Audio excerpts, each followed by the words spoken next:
Information. Something as a society we take for granted. With the amount of technology and communications we have today, it seems like we have an unlimited amount of access to references, guides, maps, videos of cats. With the ever-expanding electrical and computer breakthroughs, engineers have been pushing the limits of personal computing. Which brings us to this.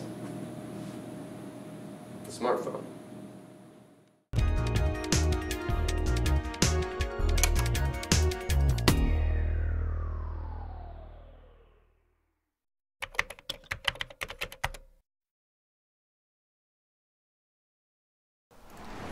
In the fast-paced, ever-expanding world we live in today, it's amazing the technological strides engineers have made with mobile phones. Just ask anybody. The advances in cell phone technology have been huge. When cell phones first came out 20 years ago, they're as big as your shoe and could only make calls. Now, they're a quarter the size, and I can make calls, check my email, watch movies, read a book, and play games. I bet right now an engineer is even working on reading people's minds with a cell phone. Just think how much history would have changed if they would have had the information and technology that we do today. Is Smart Circuits Film proudly presents Oh Odysseus. Title work in progress.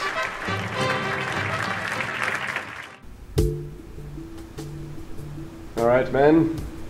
We have a choice ahead of us.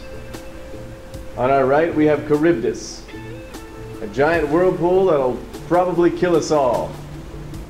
And on our left, we've got the lair of Scylla, a six-headed beast that threatens to eat one of our members for each of its heads. So, it's obvious which path we're going to take. Who's going to man up and take one for the team? Odysseus, Captain. I actually Google mapped it. We're supposed to take a left back by that rock. We can get around all that. There's even an Arby's over there. I could go for some Arby's.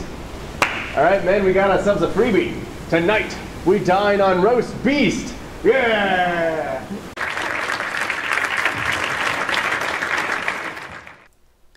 Now, from the people who brought you Oh Odysseus, comes the gritty remake of The Man Who Could Not Tell a Lie. This summer, don't miss I'm Thinking Lincoln.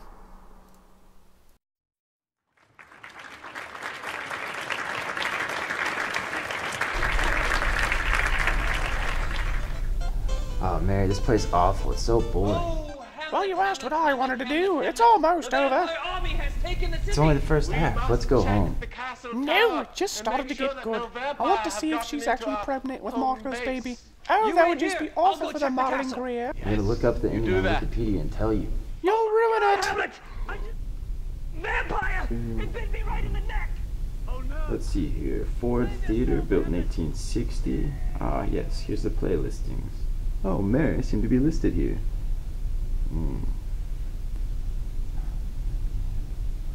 Oh, Mary, would you mind holding my hat? I gotta go to the booth. Bathroom.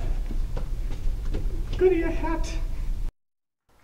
Thank you for watching our production of If People Back Then Had Smartphones. Go away.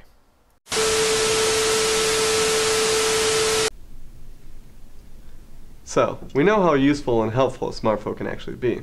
But what is a smartphone? Who makes it? How does it work? That's where electrical and computer engineers come in. They design everything from robots, to simulators, to sound systems, and yeah, bing, even smartphones. Everything within this machine is created by electrical and computer engineers, and luckily, I was able to interview an Oklahoma State engineering student to talk about these smartphones. So I'm here with Corey Villadal, an electrical engineering student at Oklahoma State University. Now, I've noticed you're in a lab, and we went ahead and brought along this lab coat to make you look a little bit more smart. Wait, are you saying that I don't look smart?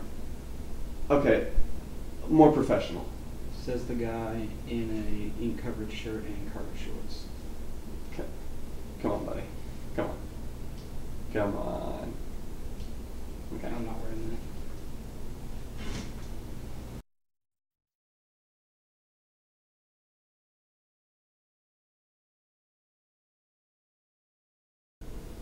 So you became an engineer. Why? I became an engineer because I like to know how things work. Okay. And you went into the electrical aspect of that because? I chose electrical engineering over the other disciplines because when I was a freshman, my roommate was a senior electrical engineer, and his classes were really interesting to me. Oh, okay. Now, is there any like projects or really just anything special you made along the way that really stands out to you? My current roommate and I created a plasma generator, which is the matter that electrical current is made out of, and it was a lot of fun creating a 10,000 volt arc that would skip through the air. Sounds pretty interesting.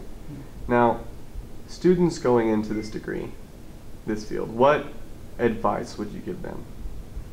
The best advice that I could give to students who are coming into engineering is to truly understand the material being presented to you in your classes, because too many students just want to achieve whatever grade they're looking for, and they don't really understand what's going on, and it makes it very hard for them to use the information that they've been given. Makes perfect sense. Now, this show is about smartphones. What do electrical and even computer engineers do pertaining to smartphones? Electrical and computer engineers do everything that pertains to smartphones. They design the components that the phone is made out of. They build the circuits that those components go into. Computer engineers will program the processors and the microcontrollers, and they can even make the operating systems and the apps for the smartphones. So in like layman's terms, they pretty much do everything. They do it all.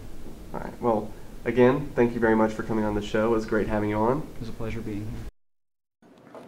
So now that we know who makes smartphones, it's time to look into how it works. You see, a smartphone is made up of a variety of parts, and each part has its specific job, much like the human body. You see, the processor acts like the brain, the camera acts as the eyes, and the speaker acts as the voice. But at the heart and soul of it all, Word. is the programming. That's what we're going to show you today. Okay, so programming is how everything in the computer world communicates with each other. It's how the phone knows when and how to do whatever it needs to do, and it's all designed by the programmer. The programmer writes code that instructs the device to perform specific actions. This could be anything from setting text to playing games. And that's the magic of it. You can do whatever you want as long as you're fluent in the programming language. So it's like speaking Spanish or French or German, except instead of talking to a person, you're talking directly to the computer. Now, to anyone who's interested in programming but finds it's too overwhelming, you just have to realize you have to start with the basics. Just like if you're learning a new language, first you learn hello, my name is, and then, or if you're learning Spanish, hola, me llamo es. And in programming, it's the same thing. Our first program you learn is Hello World, and one of the most basic programs, and then you just build from there. So that's what I'm going to be showing you today, is the Hello World program. It seems like we're having some technical difficulties. So why don't we just show you what cool apps you can make instead?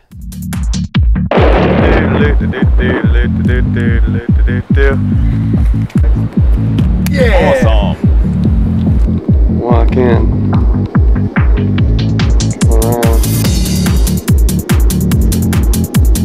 High score!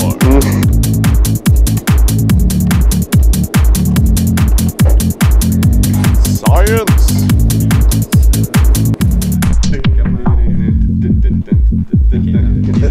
Embarrassing!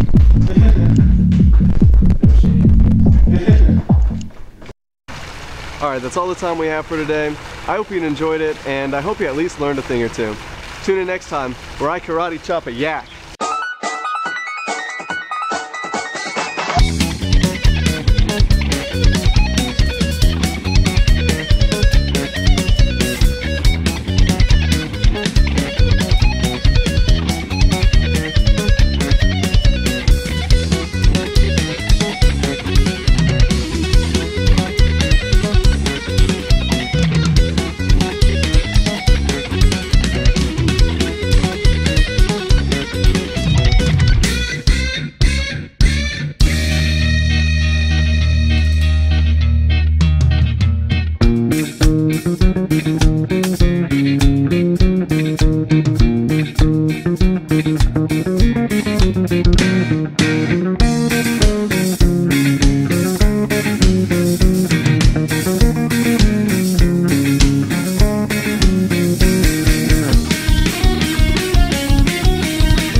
Thank you.